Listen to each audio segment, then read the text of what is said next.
Today, I'm going to talk about one of the most important aspects of diseases and how to reverse diseases.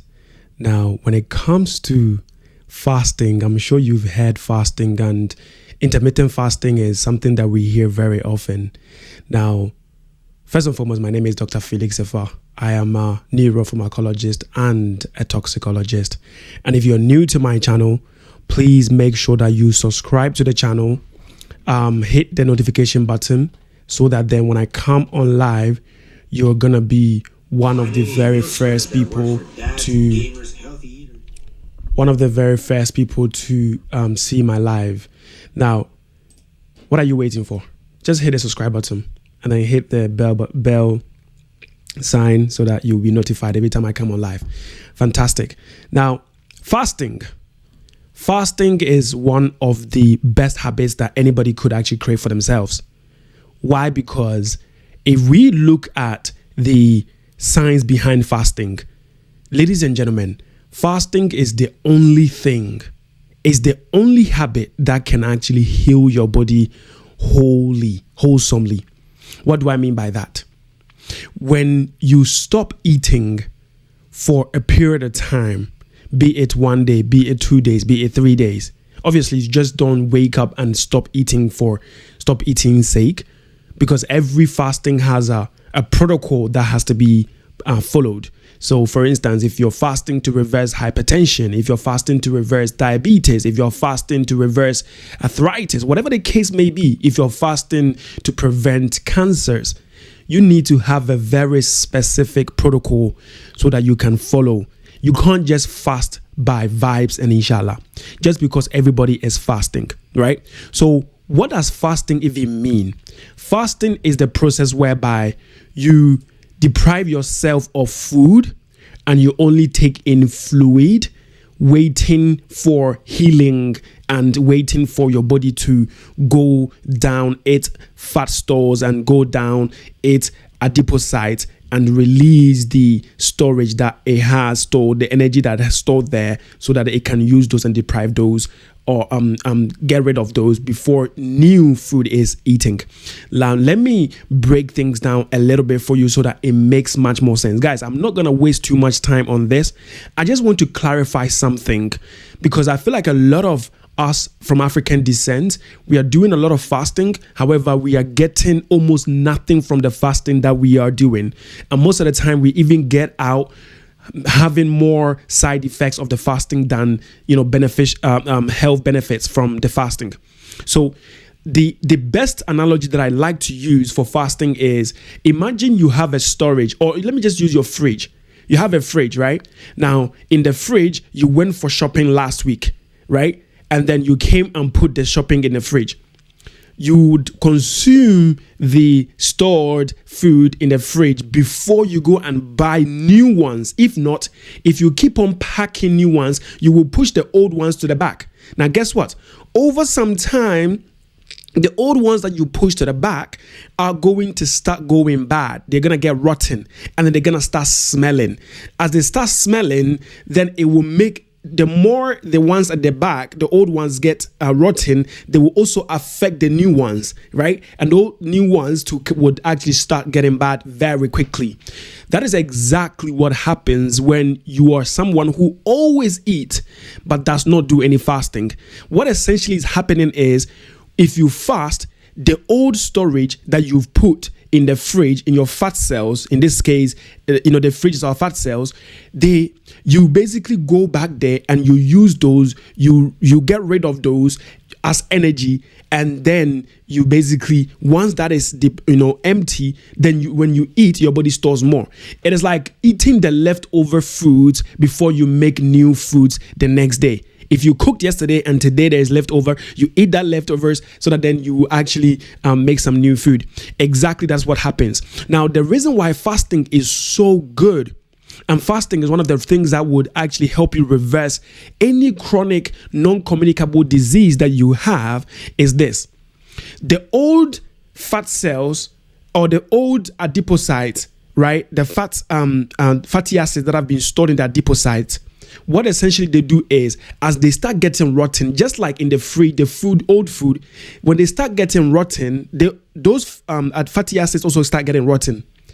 When they start getting rotten, they release inflammatory markers, right? And those inflammatory markers are essentially going to send, molecules, send signals to your body's immune cells, and your body's immune cells are going to start what we call inflammation. And that is why fasting reduces inflammation. But then we will go into what type of fasting you will have to do, because there are so many types of fasting. Like I said, guys, if you're new to this page, please subscribe, share, hit the notification button so that when I come on live, you will be able to see me come on live. Share to a friend, share to a brother. Today, I'm going to discuss why so many Africans are doing intermittent fasting, right? However, they are not able to reverse their diabetes, regardless of the amount of fasting they do. Okay? Now, here is the thing. One of the diseases that actually has been shown to be very effective when you fast is diabetes. That is why remission is discussed in the first place, right? Cholesterol is also very good when you fast. However, the reason why fasting as an African, someone from an African descent or someone with an African who loves to have an African diet, the reason why fasting may be very dangerous for you is this. When you fast and then you break your fast, say for instance, you say you're doing intermittent fasting, and intermittent fasting can be defined as any time you stop eating for the period of time between 3 and 21 hours, right? But mostly is less than 12 hours, right?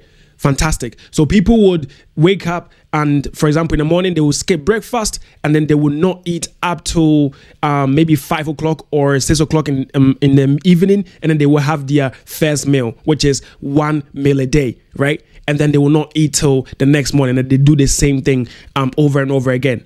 Now, here's the thing. Whilst this approach, this 1 meal a day type of fasting would be great for someone who actually has a Western diet, when you have an African diet and you're doing 1 meal a day, this is the danger associated with 1 meal a day. Let me break it down to you. When you have a meal like this,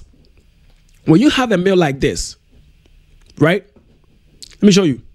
When you have a meal like this, as you break your fast, it does not matter. Some people say, "Oh, I eat an apple right before I take my break my fast with fufu, or I break my fast with whatever banku," right? That is not the whole point. The whole point is, as you're breaking your fast with a food like this, essentially what is going to happen is your insulin levels had been low all that time, from the morning that you skip your breakfast till the time where you ate this first meal, which is around 5 o'clock. What is going to happen is you're going to spike your insulin levels. And as you spike your insulin levels, guess what? You are more likely to have insulin resistance.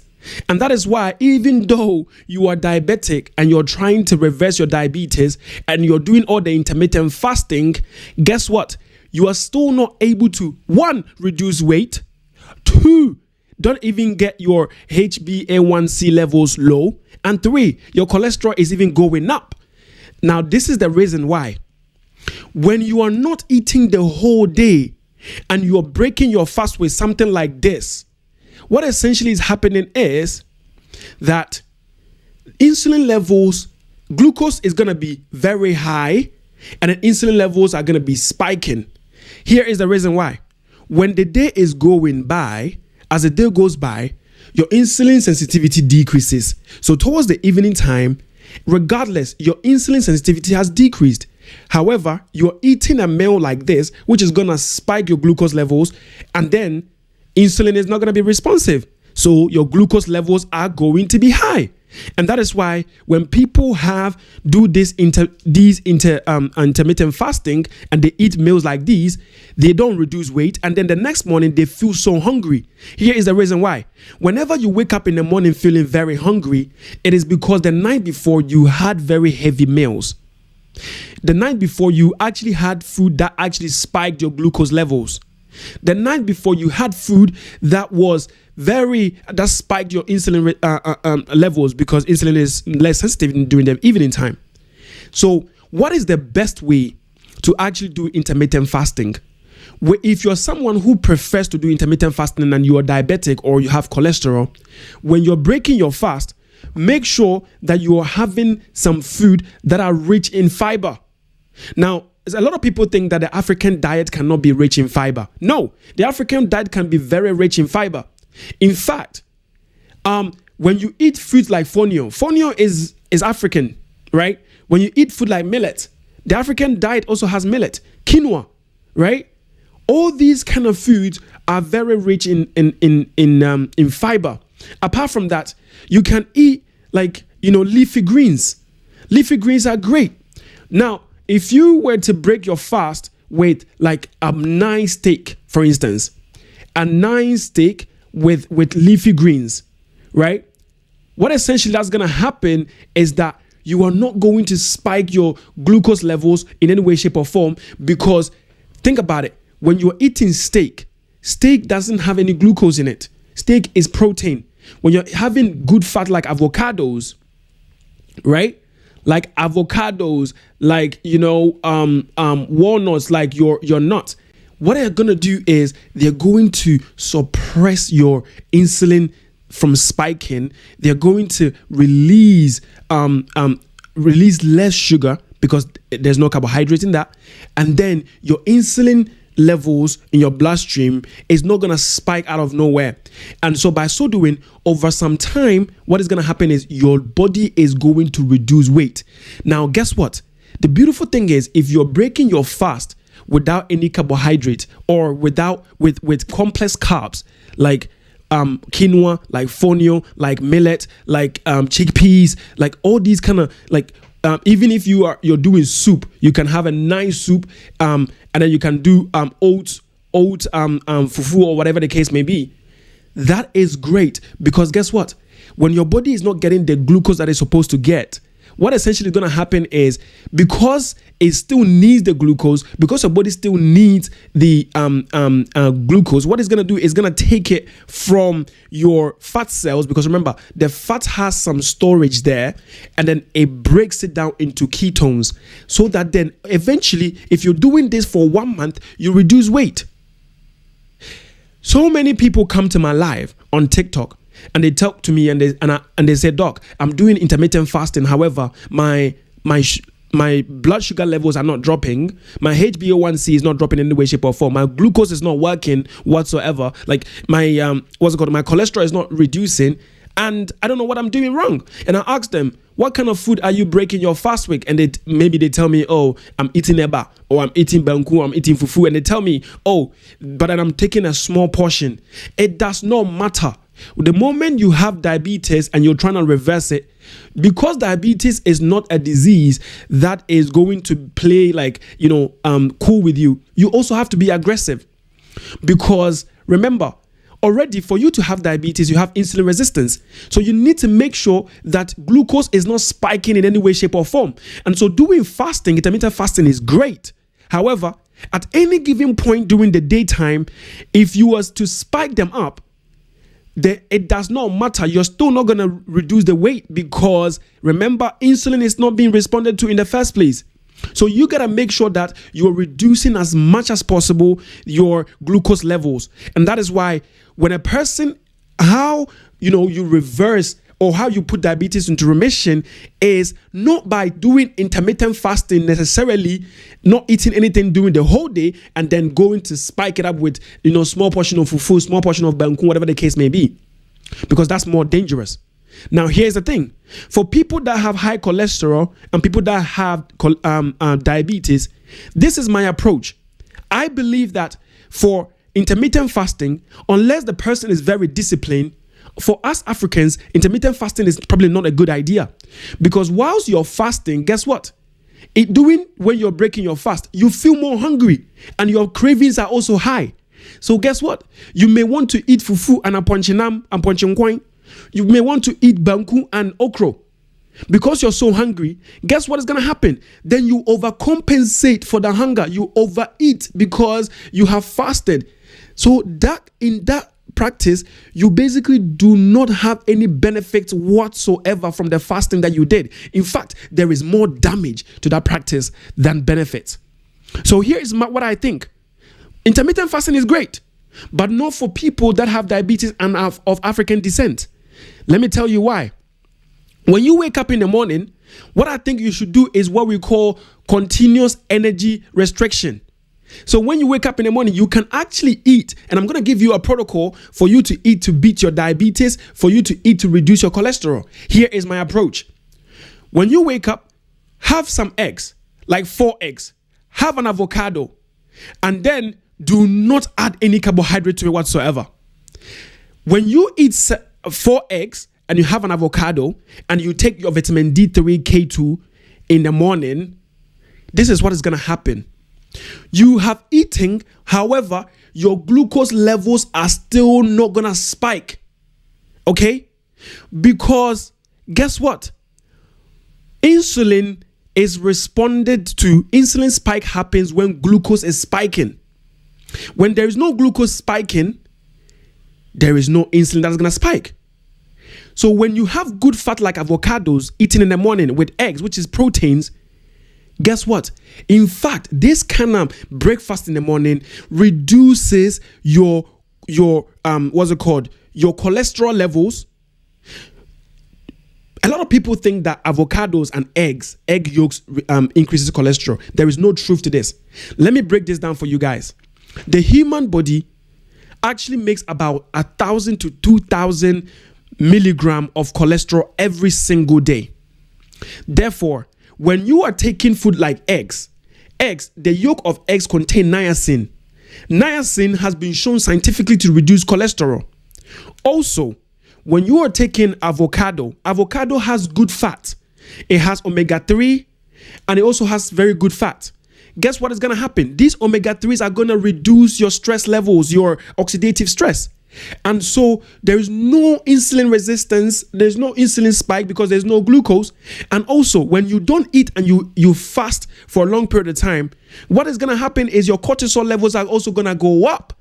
So you have cortisol up and you have adrenaline up and you're diabetic as well. So the moment you're eating at 6 o'clock for the first meal and you're having banku or you're having fufu or whatever food you're having, that carbohydrate food that you're having to break your fast, the cortisol and the adrenaline will break that banku and fufu into very high levels of glucose. But here, if you eat this breakfast, the eggs and the avocados, then cortisol is not going to spike, adrenaline is not going to spike, your insulin is not going to spike. However, you've introduced very good nutrients to your body for all the stress levels to be down and to decrease your cholesterol as well. So when I talk to people about, listen, you can eat to reduce your diabetes, you can eat to beat your cholesterol. This is what I mean by that. Instead of doing intermittent fasting where you're going to spike your glucose, eat small portions of that food over the day, because then your sugar, because see, as the day is getting by, as the morning comes, your body is preparing, adrenaline starts going up, cortisol starts going up, insulin also starts preparing to go up.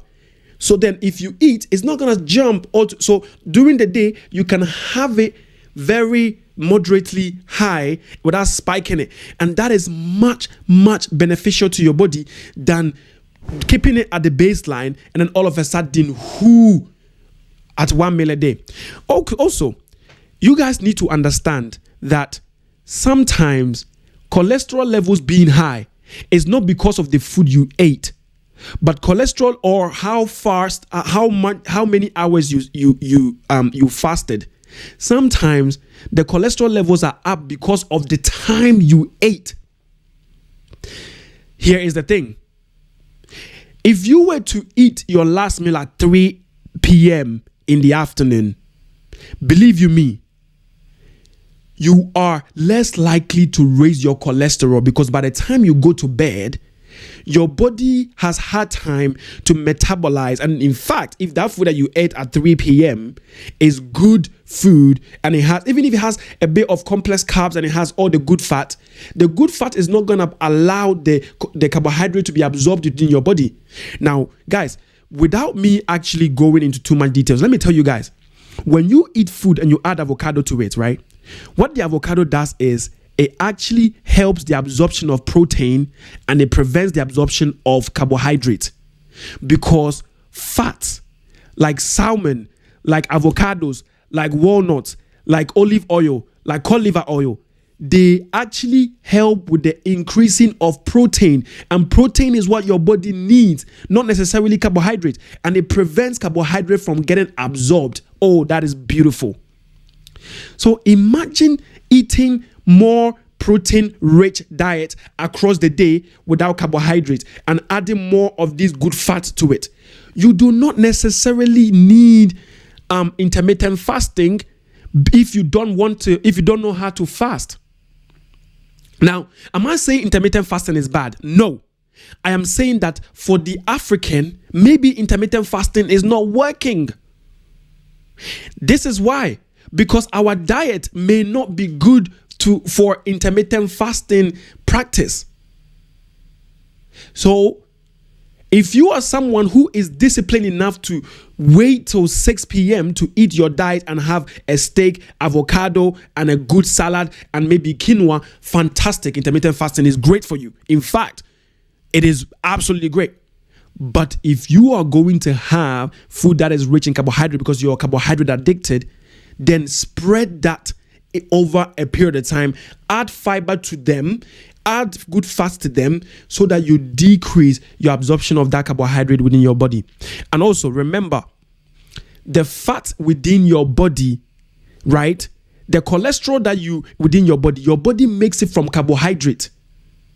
Your body is more sensitive to the saturated fat like bacon, like all these seed oils, rather than avocados and eggs. Because eggs and avocados reduce your cholesterol. Eggs and avocados can decrease your diabetes, your HbA1c levels. There is ample evidence to show that people that are eating good fat, when you eat the ketogenic diet, you reduce your cholesterol, you reduce your diabetes, and even if you're not fasting, these levels are going to come down over a month. And if you like, try this. If you like, try this.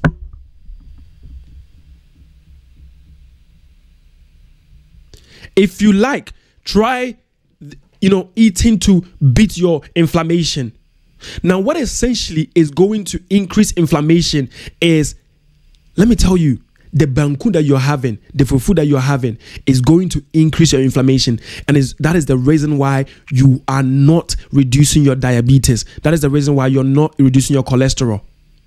Here is why. When you are having so much carbohydrate after your fasting, like I said, already your body is under stress. So it's going to break down the carbohydrate into a lot of sugar. Remember, your fat cells are also already very, very packed because you're diabetic or because your cholesterol levels is really high. This is going to make your bloodstream glucose very, very, very high, which also means that your organs are going to actually be inflamed. Because while glucose is great in adequate levels, our body needs the glucose, but our body doesn't need it in high levels. So with this video, what I want to tell you is, if you're someone who wants to start fasting, I beg you, don't start by just jumping into fasting. This is what you're going to do. Start by reducing the amount of food that you take in and reducing your carbohydrates significantly.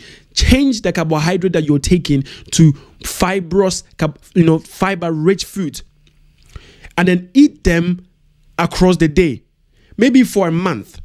And then after the month, your addiction for carbohydrate is suppressed significantly. So then you can introduce intermittent fasting. Let me pick it again. It is like when someone is, addicted to something. Say a person is an alcoholic and you tell them, oh, don't drink alcohol anymore. And you take them away from the alcohol, right? Please. What essentially is happening, and you tell them, oh, you cannot drink alcohol for the whole day, but you can have it once a day. guess what? The one time they're drinking the alcohol, they are going to drink as much as possible. They're going to overcompensate for it. Because remember, the addiction is still there. It has not been taken care of. However, the best way to do this is for some time, what you do is you wean them off. So be it 2 months, be it 3 months, be it 4 months, for some time, you wean them off slowly. And our body, when you have addiction to carbohydrate, you are almost the same level as someone who's addicted to cocaine. So you cannot just wake up and say, I'm fasting, and then stop eating carbohydrate. No, even if you're eating the carbohydrate 2 days later, you are still going to eat the amount of carbohydrate that you didn't eat for the last 2 days that you fasted. So reduce it. Add more complex carbohydrate into your diet over 1 month, 2 months, and then now your addiction is low to the carbohydrate is low. Then you slowly, maybe one day don't eat carbohydrate, the next day eat it, one day eat it, the next day don't eat it, and then slowly you're introducing intermittent fasting. At some point, then your body will respond to the intermittent fasting. That is how you reverse chronic diseases. That is how you reverse chronic diseases. So please, ladies and gentlemen, just because someone is talking about intermittent fasting doesn't mean that you should go and do intermittent fasting too. I would rather you eat in the morning, eat in the afternoon around 3, and not eat at all, right, than eating once a day at 6 p.m. Because at 6 p.m., your insulin sensitivity has decreased. So that food, that sugar you're eating is still going to spike your insulin levels, and your cholesterol or your diabetes is not going to be solved whatsoever. All right? Also, here is the thing. When someone is having 1 meal a day and that person's stress levels are high, I've said it before, regardless of how much 1 meal a day you're doing, the reason why you are not going to be able to put your diabetes into remission is because you're not sleeping well. Ladies and gentlemen, just because someone is doing 1 meal a day and the person is sleeping 9 hours every day, right? Because that works well for them. You that is sleeping 4 hours, you're also doing 1 meal a day. That food is more dangerous for you than if you had eating across the day. Because listen, for 1 meal a day to work for you, you need to also have a very good sleeping pattern. Apart from the fact that you're not eating a lot of carbohydrate. So 8 to 9 hours a night, coupled with 1 meal a day, works. Okay? But even that one, after a period of time, not right away, after a period of time. So I beg you guys, it is extremely important that apart from the fact that you're doing the intermittent fasting, make sure that you're also exercising. Make sure that you're exercising. Because no matter, see, fasting is great, but fasting is not the solution for everything. It is all about, healthy lifestyle. Healthy lifestyle. So when you fast and you're still not giving your body what it needs, you're depriving your body of the good, fats, the protein, the complex carbohydrate, the fiber, the probiotics, the postbiotics, all those kind of things. Guess what? You are not going to work. You're not going to help in any way, shape, or form. And here's the thing. We are in Ramadan month. So many Muslims are fasting and they're gonna feel great. And then right after the fasting, they actually also gonna put back the weight. You may actually fast for 1 month and then the next month you put it back up because you don't have a very appropriate protocol. Yeah?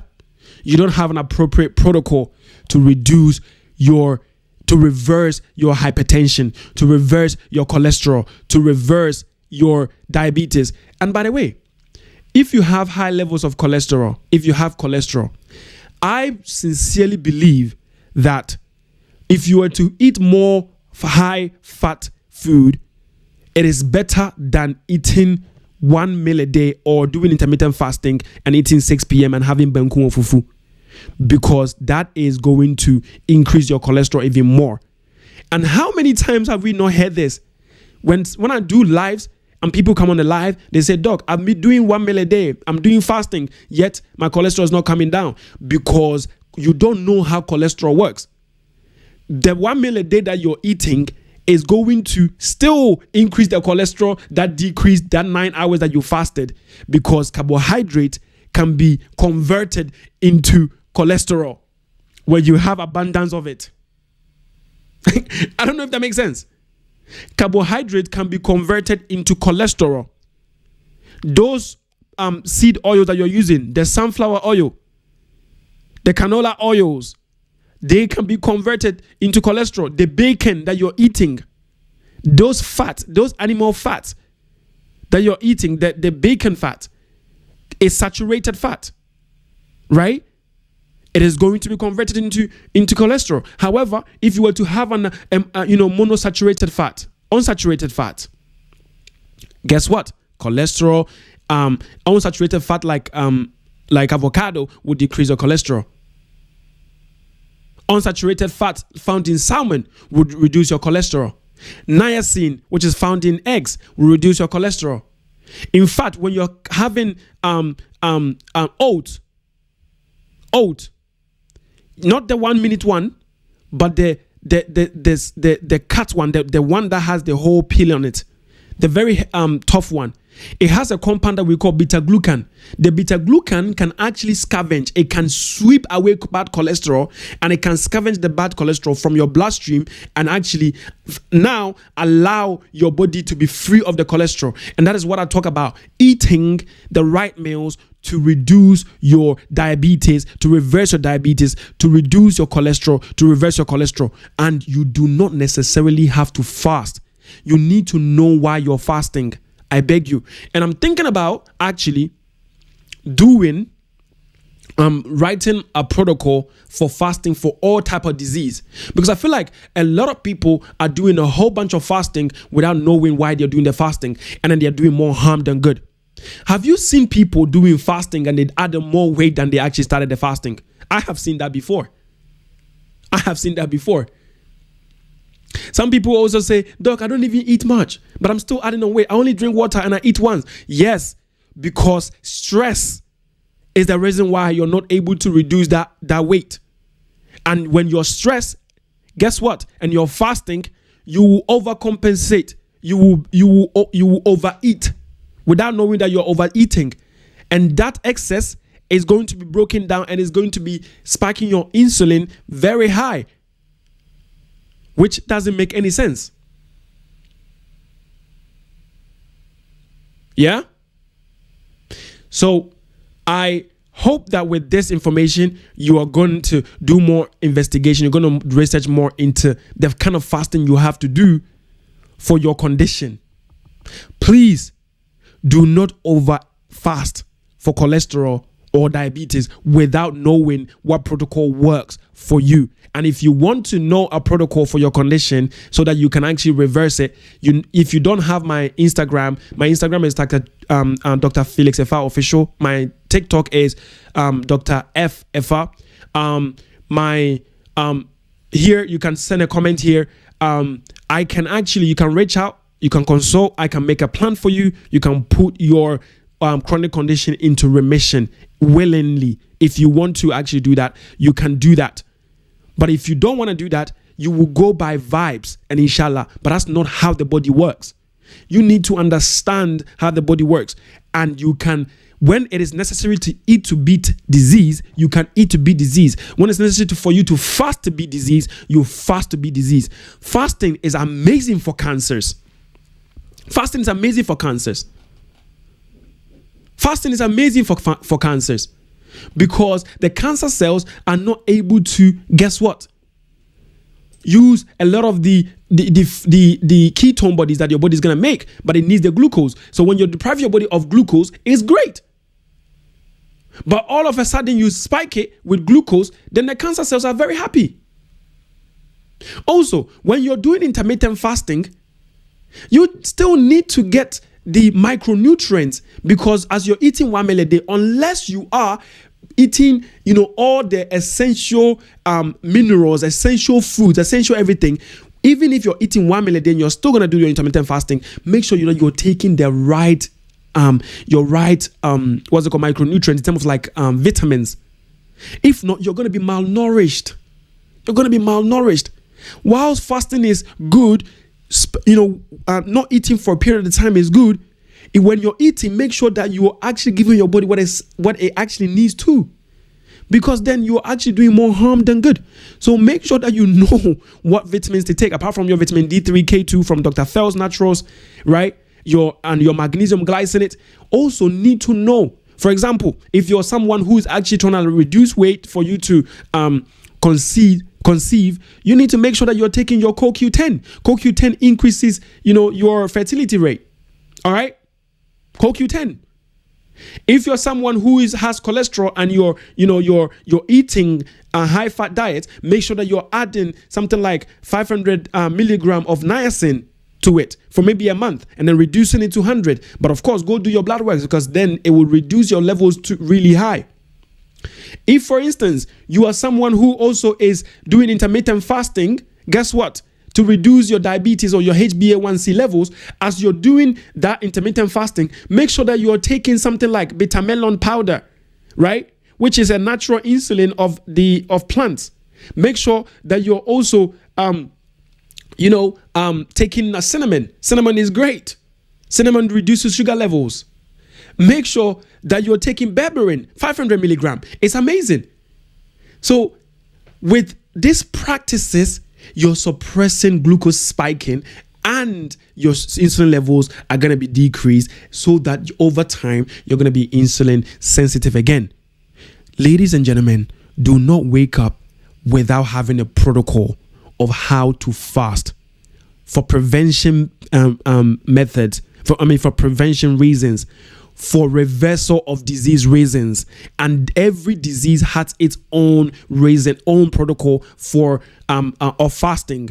Okay, so if you have psoriasis, for instance, you have a different protocol which will include different vitamins and different minerals that you need to take. If you are diabetic, you will do intermittent fasting, and even if you're doing the intermittent fasting, there are several herbs or supplements or vitamins or minerals that you need to take with it. If you're having cholesterol levels really high, as you're doing your fasting, or you're eating your ketogenic diet, you also need certain vitamins and minerals that are going to go with it, so they can work synergistically, meaning they can work together to decrease your cholesterol levels. Hey guys, I kid you not. That is why we have different fruit, different spices, different carbohydrates, different fibers, because all these are there in such a way that whatever disease you have, you can now adapt your body to eat that instead of the others. And depending if you put it into remission, then you can go to the others. And here, the beautiful thing about it is nature has made it in such a way that depending on the season, different foods are going to be there. Yet you have diabetes and you're still eating your banku and your fufu, and you're still doing your 1 meal a day with banku and fufu, without actually adapting and going back to some of the foods that are going to reduce your diabetes. If foods come in seasons and in different places in the world, you have to adapt too. That is what I mean.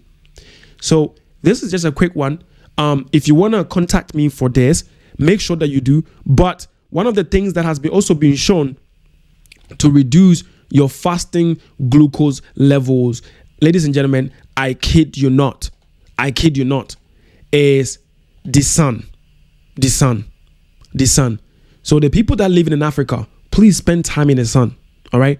But if you're not spending time in the sun, make sure that you are getting your vitamin D levels checked and making sure that you are, taking your vitamins D, most importantly. Now, of course, if you're in the Western countries, Dr. Fell's Naturals is the most, is the one that was made with your skin in mind. The testimonials are plenty. You can go to my www.drphilsnaturals.com. You can purchase it from there. So this is how it looks like. The vitamin D3, K2, the magnesium glycinate, and then we have the most recent one, which is the extreme fat burner. Now, this extreme fat burner, what it essentially is doing is I've packed so many ingredients, natural ingredients, by the way, from your hindre, from green tea extract, from ginger extract, all these foods that have been shown to suppress appetite and to increase metabolism have been packed in a pill, so that then when you take it, it suppresses your appetite, it increases your metabolism of the fat in your fatty acids, your fat adipocytes, and then it increases your energy levels and it stimulates the ketone production, so that over the day you don't feel hungry. And then guess what? Even when you're eating, that food is not going to be absorbed. The carbohydrates are not going to be absorbed and stored, because then the extreme fat burner is going to break it down very, very fast, right? And then you can, excrete it through your feces. So guys, thank you so much for joining today. It was a quick one. I just wanted to shed some light into how and why so many Africans are doing intermittent fasting and they're not able to put it into remission. I don't necessarily give a protocol because it would be very, very long. And also, it's not one size fits all protocol. It also disease dependent. Or maybe I could do a live where I talk about a protocol for diabetes, intermittent fasting plus continuous energy restriction or calorie deficit for diabetes, for hypertension, but then it will be such a long series. So if you really want to know what protocol would work for your condition, make sure that you're contacting me, and then we can work together and we can get things sorted for you. But guys, you will not be the first person to put your diabetes into remission. You will not be the first person to reduce your cholesterol by eating certain foods, not necessarily having to take statins. You will not be the first person to put your, to reverse your hypertension. You will not be the first person to reverse your arthritis or decrease it significantly. You will not be the first person to suppress your psoriasis. You will not be the first person to reduce your lupus. These are all inflammation, type 1 diabetes, is autoimmune diseases, right? So it is very important that you know what to do to reduce your disease. There is a book also called Eat to Beat Disease by Dr. William Lee. It's an amazing book. If you want to get it, it's great. Go get it, read it, understand what the medicinal purposes of foods are. And also remember, these vitamins here are just food, natural ingredients that have been extracted and put in a pill for you, so that then, depending on where you're living, you can take that amount that your body needs for you to be okay. Thank you so much for joining, and I will see you next time. In the next 2-3 days, I will come on live, and then we are going to talk about autism. What are the chances? What are the factors? What actually increases the chances of autism? And it seems as though there are so many cases of autism, especially within the African diasporians kit, and I want to shed some more light in that. So until then, take care of yourself and stay hydrated. Make sure that you're exercising. Make sure that you're eating to beat your disease. And I'm hoping to hear from you guys soon if you have any condition that you want me to make a protocol for you to reverse it. God bless you. Bye-bye.